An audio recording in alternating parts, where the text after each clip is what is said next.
you? We're go, fine. Inco okay? We're good, fine. Ground confirms ignition. We're burning 40%. Boris Houston, you're looking good. Roger. Shut down. Roger, shut down. I say that was a good burn. Roger, now we want to power down as soon as possible. Understand. To conserve the electric power and cooling water, the crew shut down all but the vital, life-sustaining systems of the LEM. I think the LEM spacecraft's in excellent shape, and I think it's fully capable of getting the crew back. I think, as we have found before, every time we've put the LEM spacecraft to a test, it's always done much more than it was guaranteed to do, and I think this is a good case in point. Conserve the consumables, cooling water, electric power. The LEM water gun was leaking, and we shut that off. I guess it leaked about a quart of water, I would estimate. But it took me about 2 days to get my feet dry, and of course, I think you were all aware that the temperatures were going down in both vehicles, and it's made for very chilly feet for a couple days.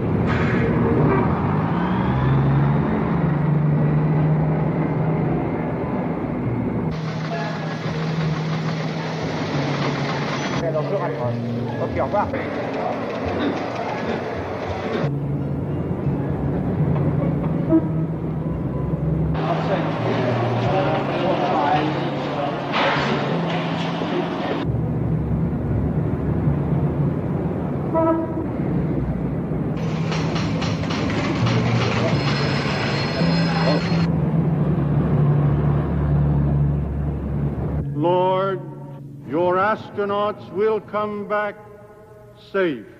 If I may be serious for one moment and ask the entire audience for a moment of prayer for the crewmen of the Apollo 13. We'll hold silence for a moment, please.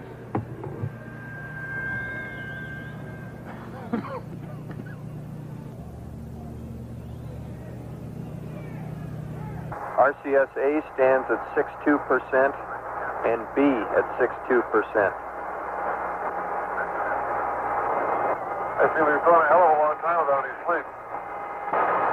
We're going to have to start thinking about getting people back to sleep again because I didn't get any sleep last night at all. Command module just slowly kept going down in temperature until I think just prior to reentry, it was down to about 38 degrees.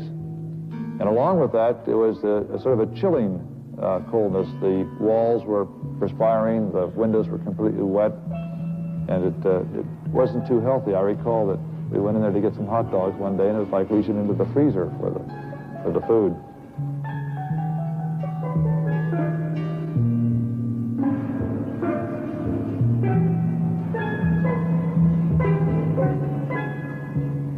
So if you want my opinion of how they handled the situation when it happened, they handled it exactly like we'd expect them to. They were about as well on top of it as anybody could be who knew what we knew, which isn't very much, I'll have to admit. But I think they did everything right within the knowledge that was available to us in a timely fashion, which is what all we expect of them. I think they did a beautiful job of it. We actually had a third little sleep restraint, which Fred then put on and buttoned up and kept a little bit warm. The astronauts faced another problem, their own exhaled breath. The lithium hydroxide chemical to take carbon dioxide out of the air was not sufficient in the lunar module. They would have to adapt the canisters from the command module to fit the hoses in the LEM. On the ground, an adapter was fashioned from materials the crew had available in the LEM. Cardboard from a checklist, plastic bags, and tape. After checkout in an environmental chamber, the directions for construction were sent up to Aquarius. At this point in time, I think the partial pressure of carbon dioxide was reading about 15 millimeters. And we constructed 2 of these things and put them online, and I think within an hour, the partial pressure of CO2 was down to 0.2. So you see that survival now became one of initiative and ingenuity, and it was one which the ground continually helped us along. We had all kinds of people on the ground trying to think of ways of extending our lifetime. There would be still another burn, a mid-course correction to get Apollo 13 into the narrow corridor through the atmosphere for a safe return to Earth. We're at burn attitude, flight. Knowledge. Ignition. Thrust looks good. Shut down. Hang in there, it won't be long. There were moments when I didn't know how much consumables we had, whether we could make it back or not, but in a situation like that, there's only one thing you can do. You just keep going, and you just keep thinking up where you can get more consumables. And so that's exactly what we did. On April 17th, they prepared for re-entry. After a small course correction burn, they jettisoned the damaged service module. SF, Copy that. and there's one whole side of that spacecraft missing. Is that right? The whole panel is blown out, almost from the base to the engine. Really a mess. Man, that's unbelievable. Next, they got back into Odyssey to jettison Aquarius prior to entry into the atmosphere. Left jettison. Okay, copy that. Farewell, Aquarius, and we thank you. Okay, LOS in a minute or a minute and a half. At entry attitude, we'd like Omni Charlie. And welcome home. Thank you.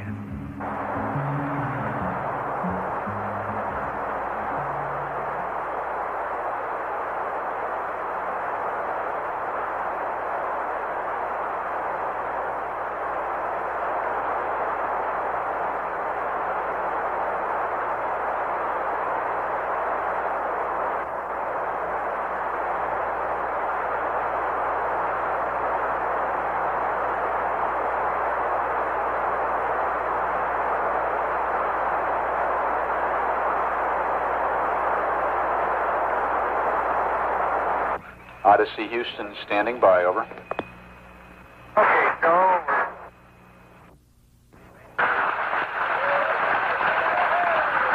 Odyssey Houston, we show you on the mains. It really looks great. Apollo 13, this is recovery, over. They're going through 5,000. Under Apollo 13, this is recovery, and your chutes look good. Apollo 13, this is recovery. We observed your RCS burn, over. The recovery, Apollo 13 is descending.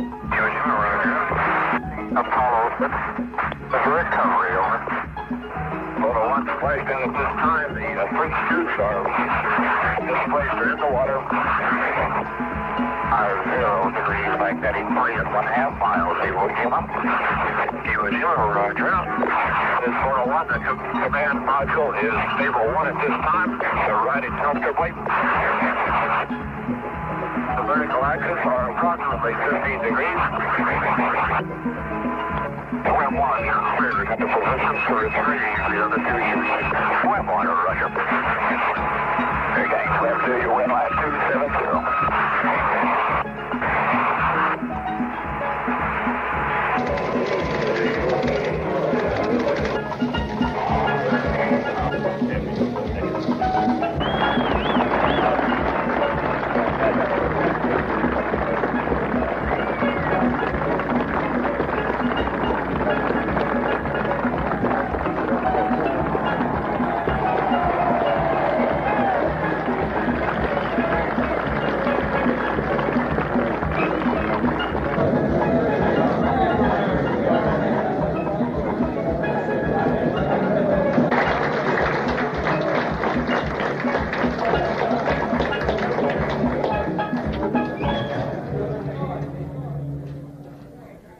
recall, Captain, that when I spoke to you on the phone, you said that you regretted that you were unable to complete your mission. I hereby declare that this was a successful mission. From the start, the exploration of space has been hazardous adventure. The voyage of Apollo 13 dramatized its risks. The men of Apollo 13, by their poise and skill under the most intense kind of pressure, epitomized the character that accepts danger and surmounts it. Theirs is the spirit that built America. Your mission served your country. It served to remind us all of our proud heritage of a nation, to remind us that in this age of technicians and scientific marvels, that the individual still counts, that in a crisis, the character of a man or of men will make the difference. GNC. Go. Surgeon. Go. Procedures. Go. AFD. Go. Network. Go. Computer soup. Go.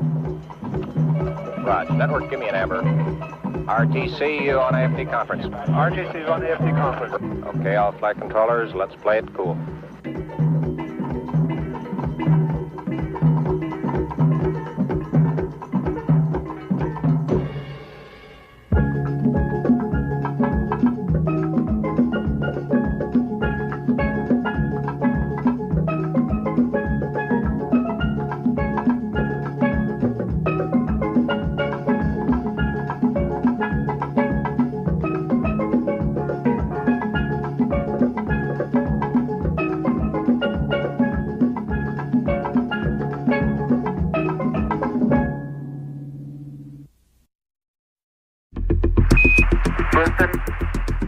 It's the first word from space before history is made.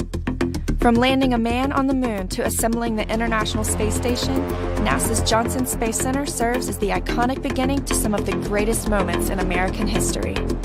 Moments that are triumphs of engineering and international cooperation. Today, we are leveraging our past successes to create even more daring missions from the moon. Made possible with the Orion and Gateway programs, which are both orchestrated out of Johnson, the desolate moon will serve as NASA's jump-off point as we journey to unlock the secrets of the universe and understand how it all began. Today, we push forward to the moon. Tomorrow, we leap to greater heights and new destinations. There is history to be made. In Mission Control, we eagerly anticipate the first transmissions from unexplored worlds. Giant leaps start here.